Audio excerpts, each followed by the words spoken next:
Alléluia. Alors, est-ce que nous pouvons nous lever avec tout le respect que je nous dois, s'il vous plaît? Je voudrais que nous fassions quelque chose. Est-ce que nous pouvons acclamer très fort le roi des rois, le Seigneur des seigneurs, le Dieu tout-puissant? Alléluia. Amen. Nous te bénissons, notre Père et notre Dieu, et nous te remettons toute la gloire. Sois béni, notre Père, au nom de Jésus-Christ de Nazareth. Amen. Alléluia. Amen. Avec tout le respect que je nous dois, asseyons-nous, merci. Alors, je m'appelle Steve, je suis apôtre de ministère et je suis très honoré d'être ici aujourd'hui. Je ne suis pas seul. Alors, je suis avec la personne la plus importante de ma vie après Jésus. Alléluia. Alors, je voudrais qu'elle se lève. Elle s'appelle Gaëla B. Amen. Je l'appelle B parce que B, c'est mon nom. Je m'appelle B, effectivement. Mais B, c'est également le diminutif de bébé. Amen. Amen. Alors, nous sommes très contents et Dieu nous a fait la grâce d'avoir 3 enfants et j'espère que par la grâce de Dieu, c'est vraiment la dernière. Donc, j'ai mon premier qui s'appelle comme moi, Steve. Steve, tu peux faire un geste de la main, s'il te plaît? Voilà. Et ensuite, j'ai Evan Steven. Amen. Et j'ai, voilà, ma princesse, on va dire Louise Iris. Alléluia. Amen. Alors, je suis très content, disais-je, je voudrais vraiment dire merci à Dieu qui a permis que ces moments puissent avoir lieu, mais aussi son serviteur et son épouse, avec lui tous ses collaborateurs, les pasteurs et les membres de l'Église. Alors, est-ce que nous pouvons nous acclamer nous-mêmes, s'il vous plaît? Merci. Mais bizarrement, ce n'est pas la première fois que je viens ici. Je suis déjà venu ici une fois. Je suis même déjà venu à là où vous étiez avant. J'étais venu assister au baptême de Mylène, qui est aujourd'hui que je considère comme ma petite sœur, mais qui est aussi une collègue parce que je suis enseignant comme elle. Amen. Et pour moi, c'était un privilège. Alors, je me suis senti bien la première fois et je me sens encore très bien aujourd'hui. Alléluia. Alors, je pense que vous êtes un peuple merveilleux. Dis à quelqu'un, Jésus est ici ce matin. Amen. Alléluia. Je crois que Dieu va nous parler et je crois que Dieu va dire quelque chose de simple. On va pas être long, mais je voudrais vous dire ce que Dieu a mis dans mon cœur en quelques instants. Alléluia. Dites Amen. Amen. Dis à quelqu'un, Dieu est bon. Dis à quelqu'un d'autre, Dieu est bon. Alors, je voudrais te dire que l'amour de Dieu pour toi est inconditionnel. Ça veut dire que même quand tu ne l'aimes pas, il continue de t'aimer. Même quand tu te détournes de Jésus, Jésus continue de t'aimer. Son amour pour nous est inconditionnel. Il ne nous aime pas parce que nous l'aimons, non. Il nous a aimés avant même que nous ne venions au monde. Il nous aime. Et je suis très heureux de parler de lui à chaque fois. Ça va faire 31 ans que je suis en Christ. Ça peut paraître long, mais je sais que devant le pasteur Josué, je m'incline. Amen. Ça fait 31 ans que je suis à l'église et je voudrais vous partager l'une des choses qui me touche énormément dans ce que Dieu a mis dans mon cœur. Alors, je voudrais commencer par dire ceci. Je crois qu'après ce message, il y a des gens qui vont vivre des choses bizarres. Je vais le redire. Je crois qu'après mon message, il y a des gens qui vont vivre des choses bizarres. Parce que Dieu a décrété quelque chose. Et vous allez comprendre. Vous savez, quand j'ai accepté le Seigneur Jésus, on m'a dit simplement, crois au Seigneur Jésus et tu seras sauvé, toi et ta famille. Moi, c'est ce que l'on m'a dit. On m'a dit, crois au Seigneur Jésus et tu seras sauvé. Je ne suis pas allé à l'église parce que j'étais malade. Non, je ne l'étais pas.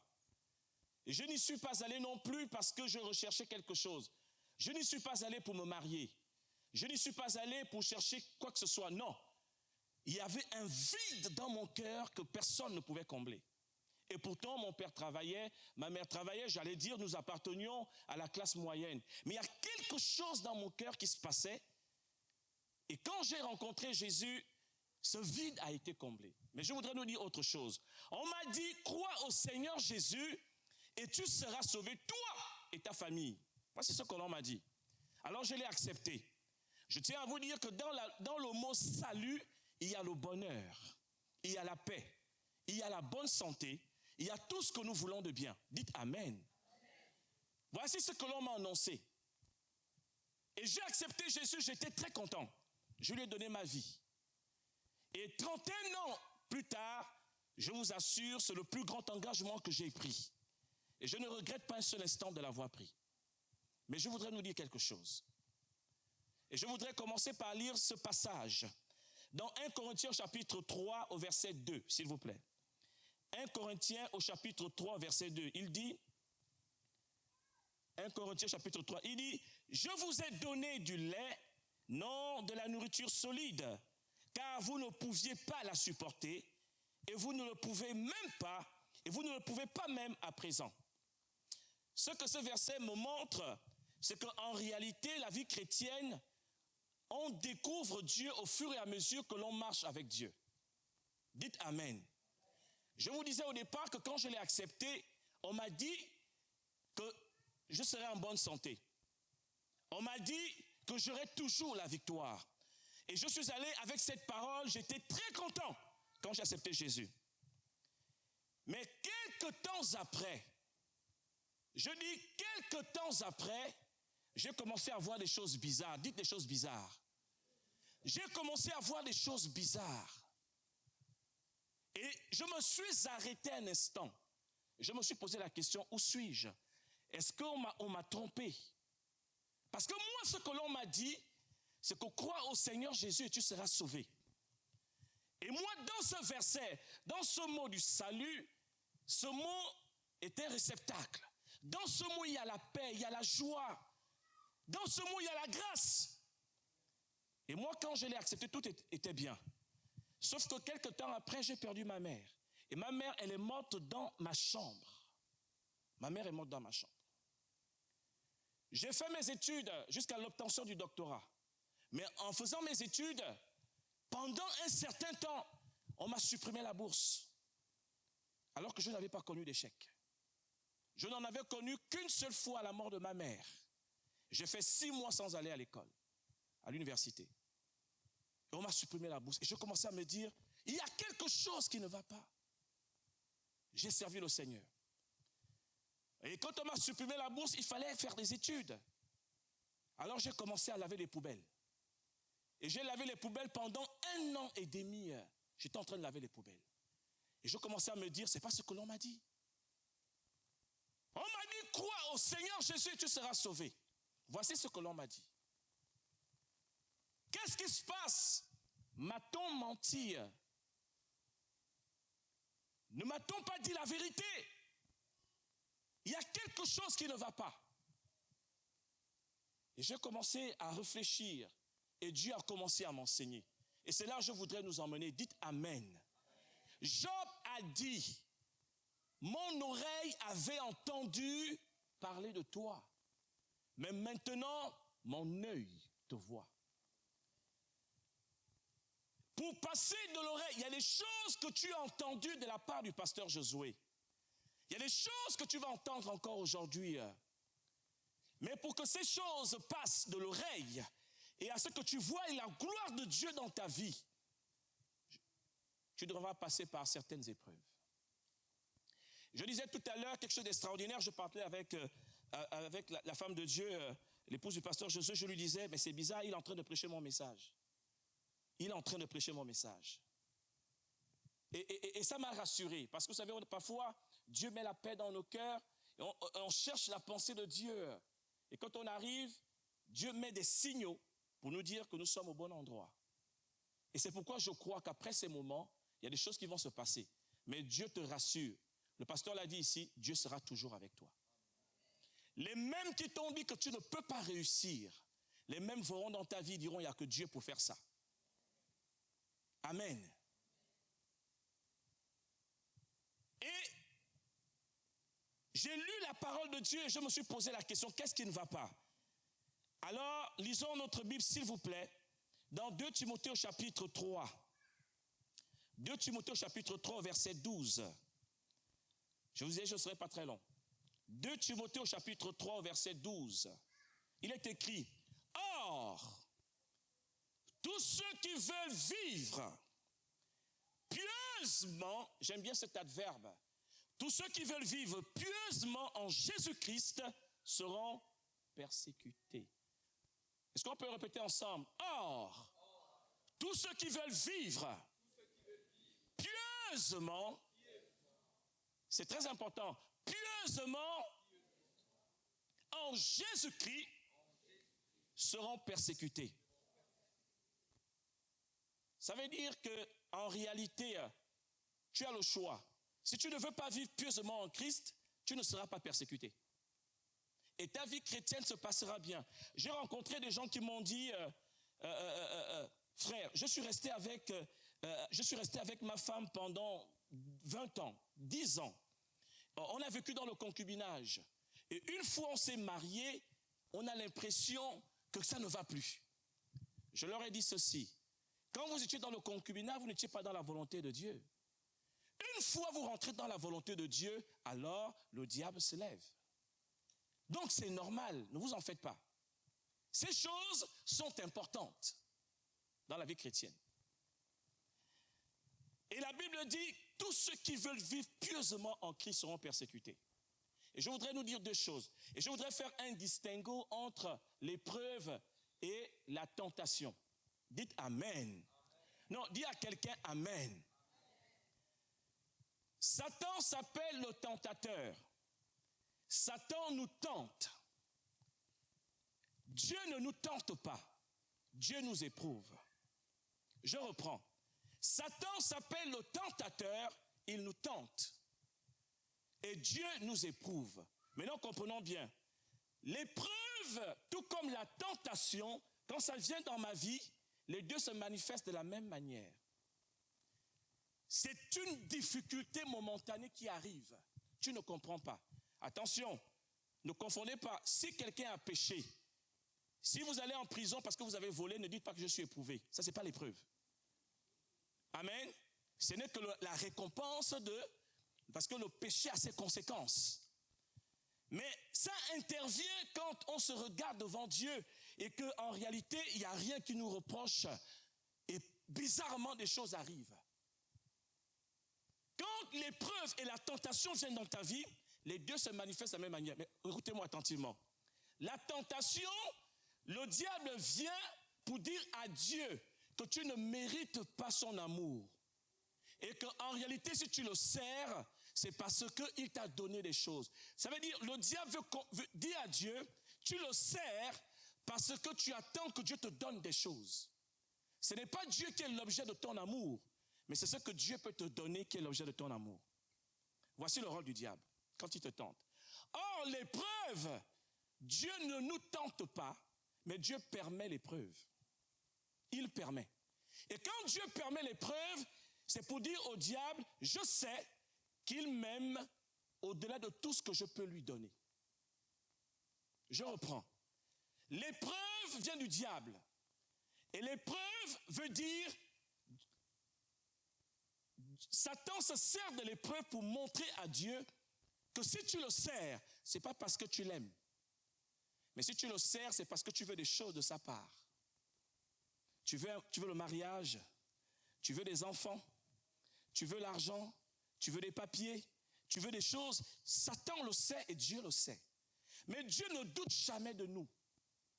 Dieu ne nous tente pas. Mais Dieu peut permettre. Et Dieu, quand il permet, c'est pour dire au diable, je sais qu'il ne m'aime pas par rapport à ce que je peux lui donner, mais il m'aime réellement pour ce que je suis. Et c'est là où souvent nous, on ne comprend pas. Parce que ces choses doivent arriver obligatoirement. Je dis bien obligatoirement. Il y aura des temps dans ta vie chrétienne, et beaucoup ici ont commencé à vivre ça, où tu auras l'impression que le ciel est fermé. Tu pries, tu as l'impression que Dieu ne t'écoute pas. Alors que quand tu te mires, ce n'est pas qu'il y a un péché. Il n'y a pas de péché, mais il y a quelque chose qui se passe. Le plafond est lourd et bas. Ça va arriver. Vous savez, moi, quand ma mère est décédée, on a prié. Hein? Ma mère était intercesseuse. Et c'est ma mère qui m'a amené à l'église. Ma mère ne buvait pas et ne fumait pas. Elle ne buvait pas, elle ne fumait pas. C'était une femme qui avait une certaine attitude, mais elle a eu un cancer de foie. On n'a rien compris. Et le médecin m'appelle seul. Il me dit, ta mère au stade final. Une femme qui me soutenait. J'ai commencé à prêcher l'évangile, j'avais à peu près 15 ans. Et à 15 ans, je voyageais déjà pour l'évangile. Cette femme, le médecin me dit, elle va partir. Je dis, c'est pas possible. Même certains de mes frères qui ne priaient pas, ce jour-là, ont prié pour ne pas perdre notre mère. On a jeûné, on a prié. On a jeûné, on a prié. Tout le monde. Mais elle est quand même partie. J'ai pleuré ma mère et quand j'ai commencé à arrêter, c'est quand je me suis marié que Dieu a commencé à penser les blessures de mon cœur. Sauf que ma mère, elle est morte en 2006. Et je me suis marié en 2014. Prenez le nombre d'années pendant lesquelles j'ai pleuré ma mère. Je ne comprenais pas. Je priais pour les gens, révérend. Je priais pour les gens et je voyais Dieu agir. J'ai prié pour un aveugle, il a vu. Donc ce n'est pas ça le problème.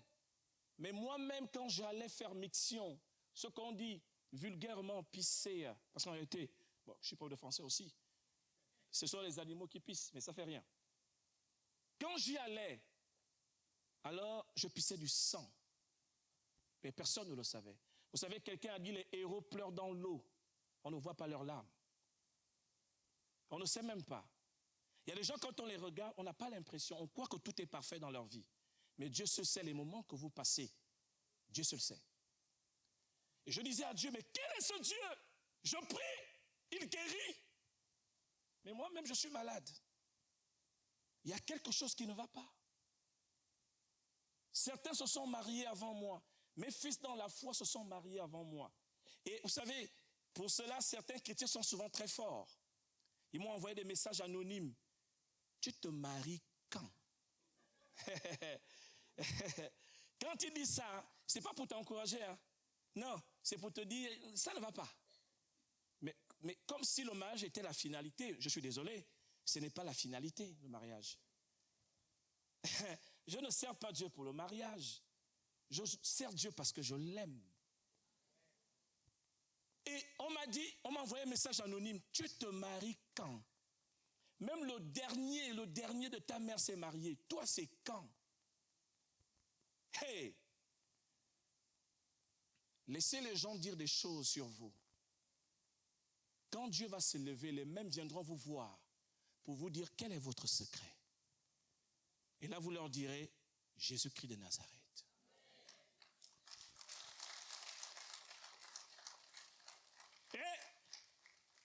Et je me suis marié. Et quand je me suis marié, les mêmes, je me rappelle, on est parti quelque part, mon épouse et moi, les pasteurs, tous ceux qui disaient, mais quelque chose ne va pas dans sa vie, les mêmes sont venus voir pour dire, ah non, ils ont organisé un grand repas.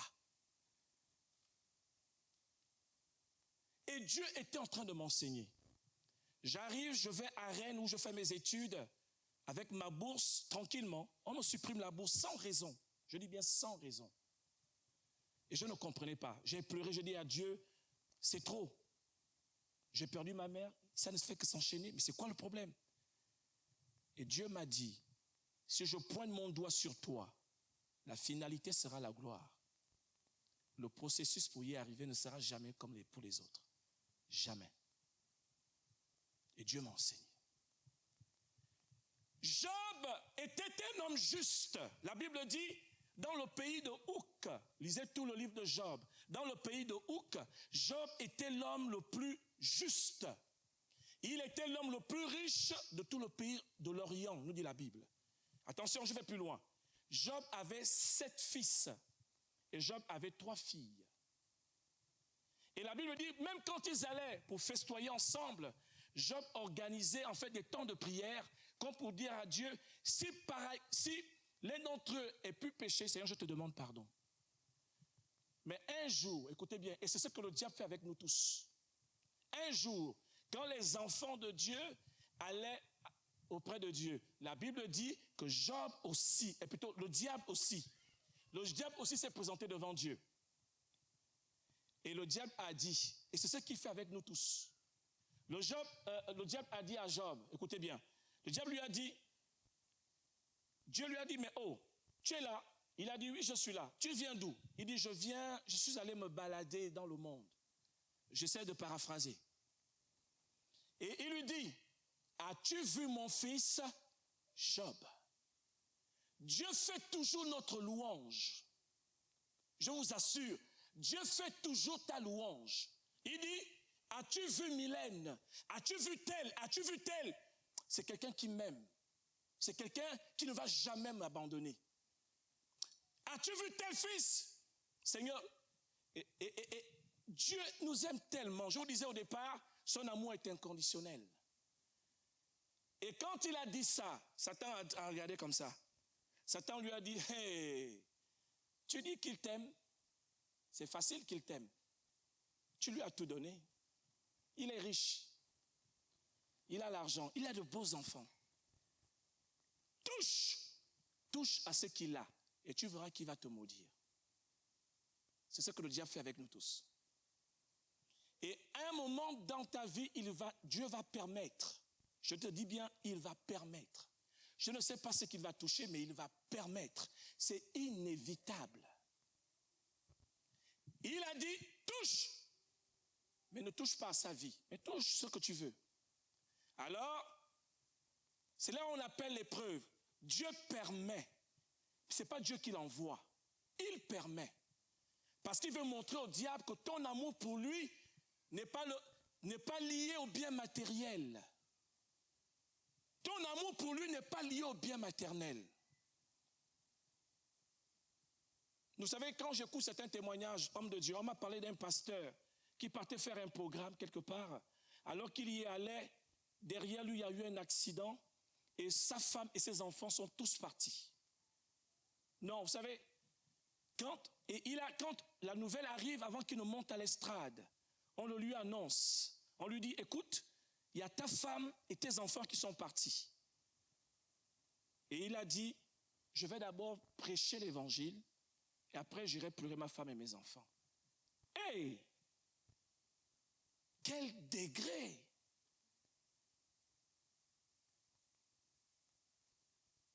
Parce que Dieu nous fait confiance. Il veut voir si tu l'aimes. Dieu sait que tu l'aimes. Or, le diable est là pour lui dire, tu ne l'aimes pas. Tu es là parce que tu veux te marier.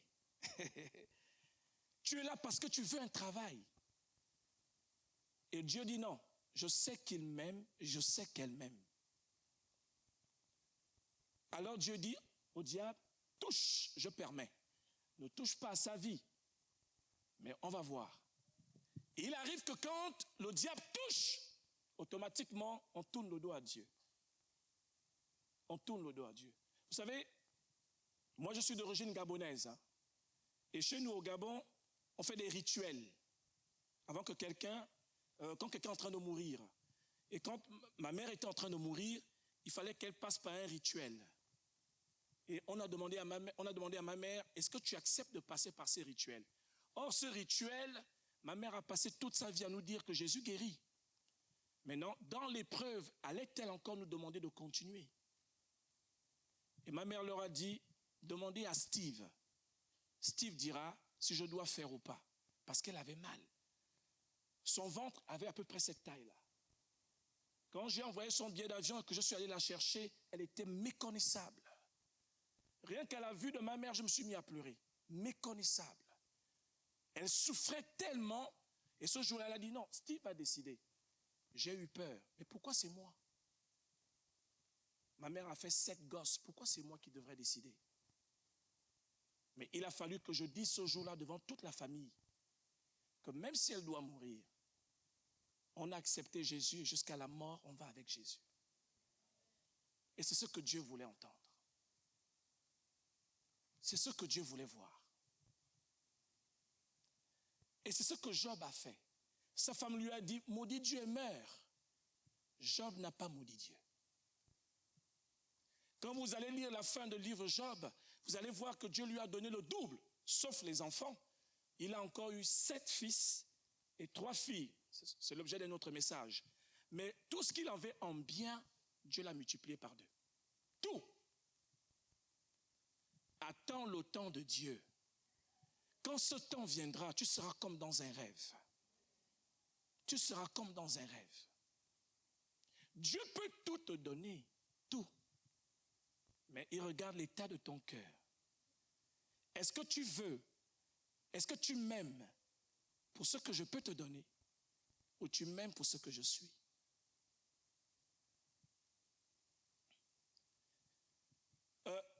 Quand tout à l'heure la sœur priait, elle a dit quelque chose. Elle a dit, Seigneur, amène-nous à une autre dimension. Je vais vous dire une chose. Il n'y a aucune dimension sans épreuve. Il n'y en a pas. Il n'y en a pas. Il n'y en a pas. Quand David se retrouve devant Goliath, écoutez, David dit à Goliath, le même Dieu qui m'a délivré de la patte de l'ours et de la gueule du lion, ce même Dieu va me délivrer de cet incirconcis. Mais si David n'avait jamais combattu le lion et l'ours, aurait-il pu tenir ce langage? Non. Dieu permet les épreuves dans votre vie afin que vous sachiez qu'il est grand.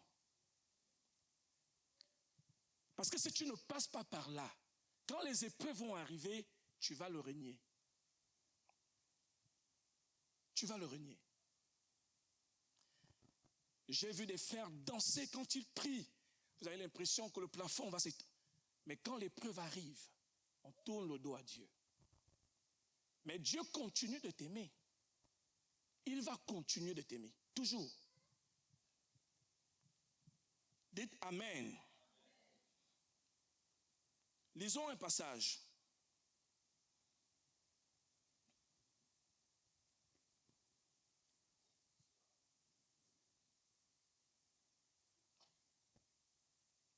Matthieu 10, chapitre 16. Matthieu 10, chapitre 16. Il dit, voici, je vous envoie comme des brebis au milieu des loups. Soyez donc prudents comme les serpents et simples comme des colombes. Dieu est conscient de l'adversité qui nous attend. Dieu sait qu'on aura des combats. Mais Dieu sait que dans ces combats, il sera avec toi. Je t'assure que Dieu ne va jamais t'abandonner. Jamais. Quand l'épreuve arrive, quand Satan vient avec la tentation, sache que tu n'es pas seul. C'est ce qui te permettra de tenir ferme et de ne pas régner ton Dieu.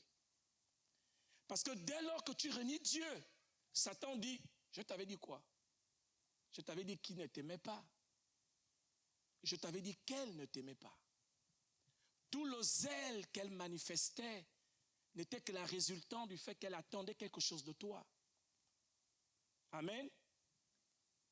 Vous savez, merci.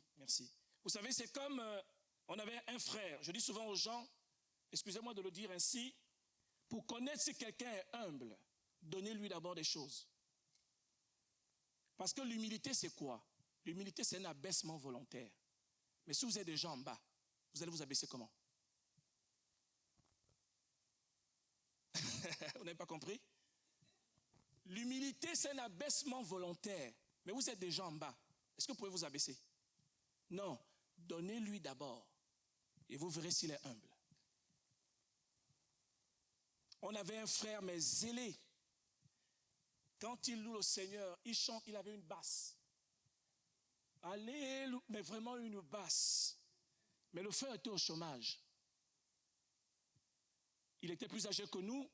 Du coup, ça nous touchait. On se disait, mais comment il peut être si humble? Comment il peut être si humble? Et on s'est battu. On avait dans l'église un haut cadre qui a, par la grâce de Dieu, qui a trouvé un travail à ce dernier.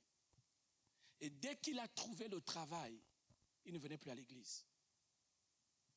Et quand on le rencontrait dehors, on lui demandait, frère, tu ne viens plus à l'église?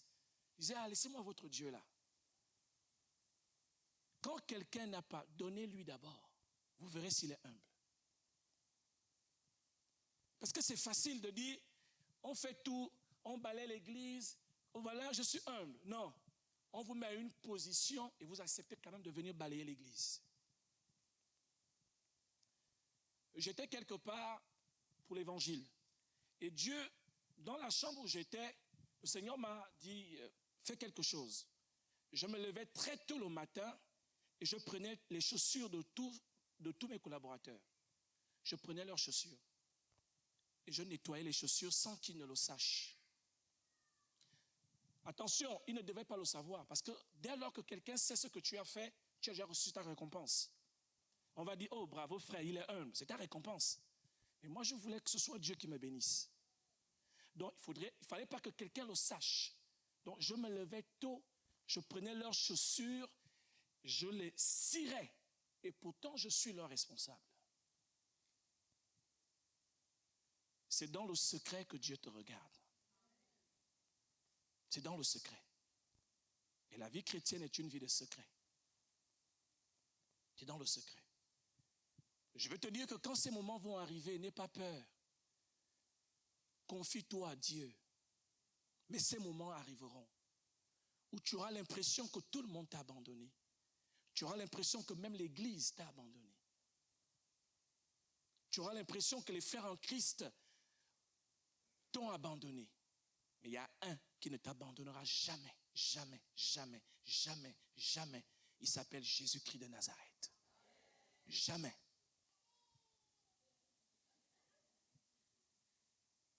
Je pense qu'elle a compris. Alléluia. L'épreuve est importante, et je finis avec ce passage. L'épreuve et la tentation, les deux viennent ensemble. C'est un moment de trouble dans ta vie. Mais Satan envoie ces moments de trouble, comprenez bien, pour montrer à Dieu que tu ne l'aimes pas. Mais Dieu permet ces moments de trouble pour montrer au diable que tu l'aimes. C'est le test. Alors, quand tu tournes le dos à Dieu dans ces moments d'épreuve, alors tu donnes raison au diable. C'est tout. Il y a des gens qui se sont fiancés, hein. Tout allait bien. Et puis un beau matin, ton fiancé te dit, je ne t'aime plus. La sœur insulte Dieu. Mais parce que c'était l'objet de ta foi. Non, je vous assure que la personne que j'aime le plus sur la terre, c'est ma femme. Ce n'est pas des mots en l'air. Mais je sais, et Dieu m'est témoin, qu'elle ne peut jamais prendre la place de Dieu dans mon cœur. Jamais.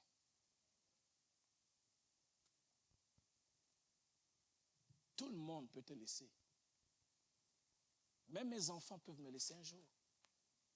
Si. Jésus ne va jamais me laisser. Jamais. Nous devons le réaliser. Et lisons avec ce passage, et j'arrête. Alors, lisons Matthieu, où suis-je? Lisons Matthieu chapitre 4. Et je sors deux vérités et on arrête. Matthieu chapitre 4. Matthieu chapitre 4, du verset 1 au verset 11. C'est Matthieu chapitre 4, du verset 1 au verset 11. Matthieu chapitre 4, on y va. Comme ça, pour une fois, je vais les suivre. Matthieu chapitre 4, au verset 1 à 11. C'est bon? Vous voyez, moi je ne vois pas. Du verset 1 à 11, on va doucement. Alors Jésus fut emmené par l'Esprit, écoutez bien, dans le désert pour être tenté par le diable. Je vous disais au début que c'est le diable qui tente. Dans la tentation, il y a la séduction. C'est-à-dire, il ne te fait pas confiance. Mais Dieu ne te tente pas, parce que lui, il te fait confiance. Continuons. Après avoir jeûné 40 jours et 40 nuits, il eut faim. Continuons.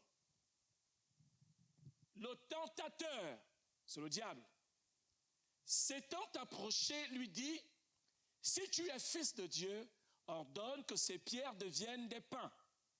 Premièrement, il va trouver Jésus, il lui dit, ordonne que ces pierres deviennent des pains. Continuons.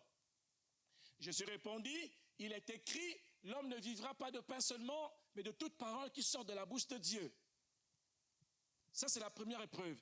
Il vient, il tente Jésus. Et Jésus répond par la parole. On ne répond pas au diable par les coups de poing. Hein? Je sais qu'il y a des églises aujourd'hui, on prend le couteau, j'ai vu moi-même. Ils font au nom de Jésus, au nom, qu'est-ce qui ne va pas? C'est la folie. Mais vous allez frapper à quelqu'un de l'assemblée.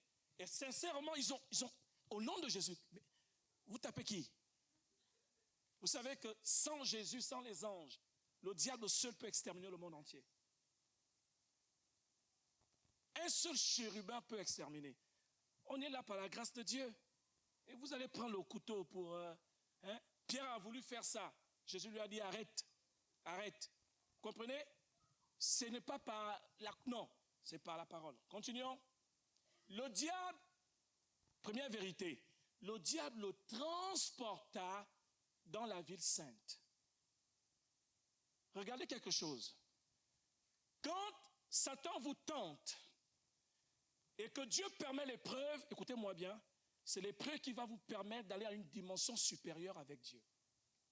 Au début, Satan vient, il tente Jésus.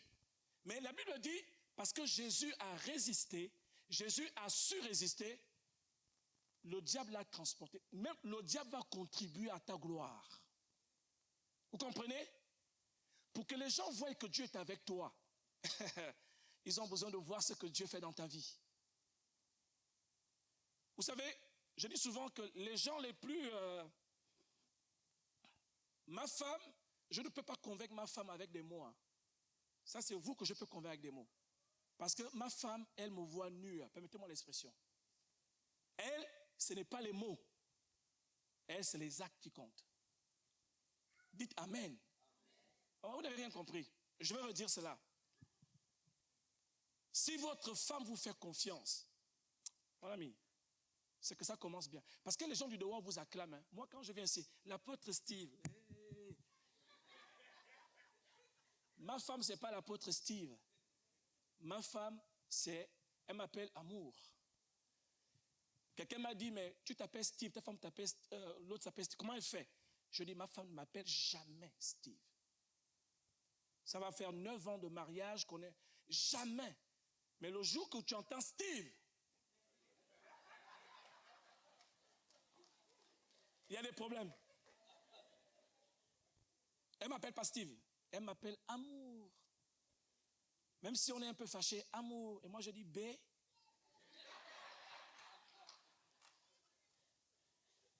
Mais s'il y a des problèmes, je ne dis pas B. Gaëla.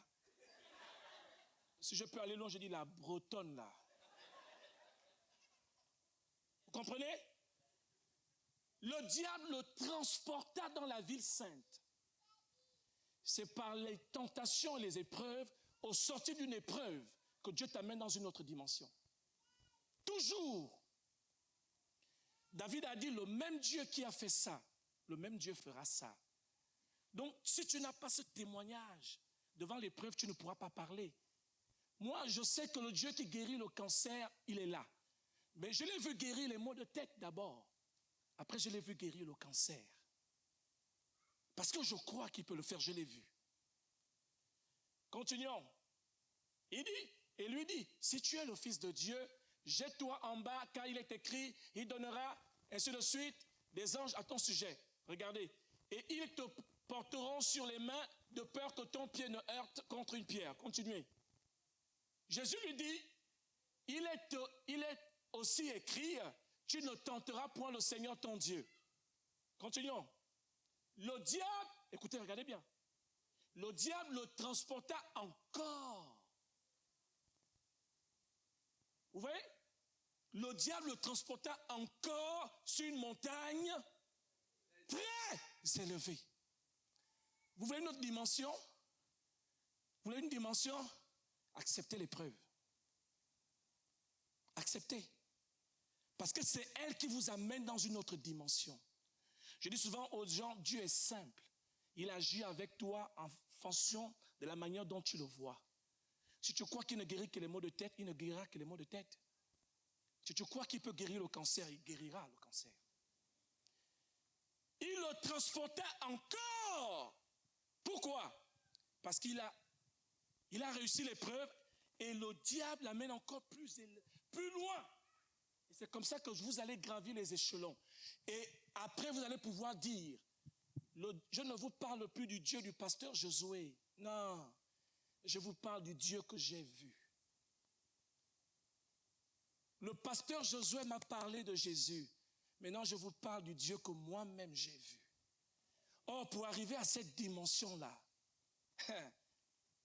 il faut que quand l'épreuve arrive, tu restes attaché à Jésus. Parce qu'il ne va jamais t'abandonner. Jamais t'abandonner. Il est le plus fidèle parmi les fidèles. La Bible l'appelle le fidèle et le véritable. Et je finis avec ce.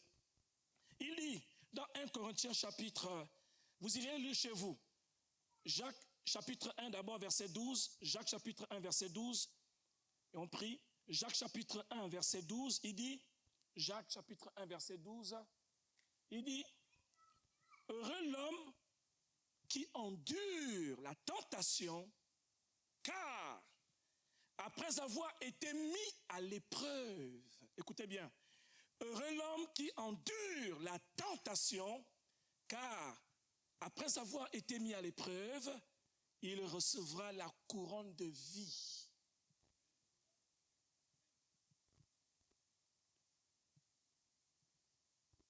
Tu recevras la couronne de vie.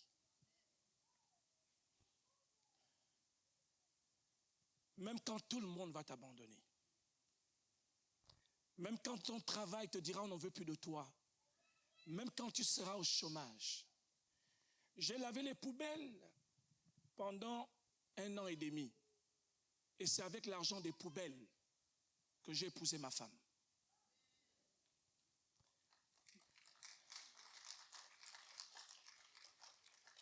Mais pendant que je les lavais, je ne savais pas ce que Dieu voulait faire. Je disais à Dieu, je ne peux pas laver les poubelles. Mon père avait un train de vie de ministre. Ce n'est pas possible. Dieu m'a dit, tu dois passer par là. Et j'ai accepté de laver les poubelles, tout en faisant ma thèse de doctorat. J'ai fait les deux. Et quelques temps après, quand Dieu a ouvert les portes, je ne savais même pas. J'ai rencontré ma femme. 6 mois après, on s'est fiancés. Je n'ai pas eu besoin que quelqu'un vienne m'aider. Parce que Dieu avait déjà mis, il connaissait ce qu'il faisait. Mais par orgueil, j'aurais pu dire, je ne lave pas les poubelles. Je n'aurais pas compris l'école de Dieu. Les gens vont t'abandonner. Les gens sur qui tu comptes, beaucoup vont t'abandonner. Mais si tu t'attaches à Jésus, je t'assure, le meilleur est devant. Le meilleur est devant. Et alors Satan va dire à Dieu, oui, tu as raison. Il t'aime vraiment pour ce que tu es. Je pensais qu'il t'aimait juste pour ce que tu peux donner. Mais il t'aime pour ce que tu es. Quand ces moments vont arriver, n'aie pas peur. Jésus est fidèle. Inclinons nos têtes et prions un instant, s'il vous plaît.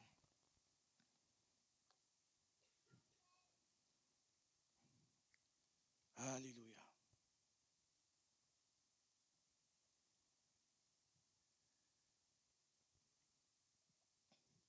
Peut-être que maintenant tu vis dans des temps difficiles. Peut-être qu'il y a des situations que tu ne comprends pas toi-même. Je disais, l'homme de Dieu a parlé de ces choses avant même que je ne monte à l'estrade. Ça veut dire que Dieu, c'est dans le plan parfait de Dieu. Peut-être que tu es déjà dans l'épreuve, peut-être que tu n'es pas encore dans l'épreuve. Mais demande déjà à Dieu de t'aider quand ça va arriver. Parce que si tu veux vivre pieusement en Christ, tu passeras par là. Qui que tu sois, tu passeras par là. L'Église passera par là. Dieu va permettre, parce qu'il te fait confiance, parce qu'il t'aime. Parce qu'il compte sur toi. Les gens ne voient pas quand tu pleures dans ta chambre. Les gens ne savent pas ce que tu vis, mais Dieu sait ce que tu vis. Je voudrais que tu pries un instant et que tu dises à Dieu, aide-moi dans ce que je vis maintenant. Si ce n'est pas encore arrivé, aide-moi quand ça va arriver à ne pas te régner. À ne pas te régner quand ça va arriver. Prions le Seigneur.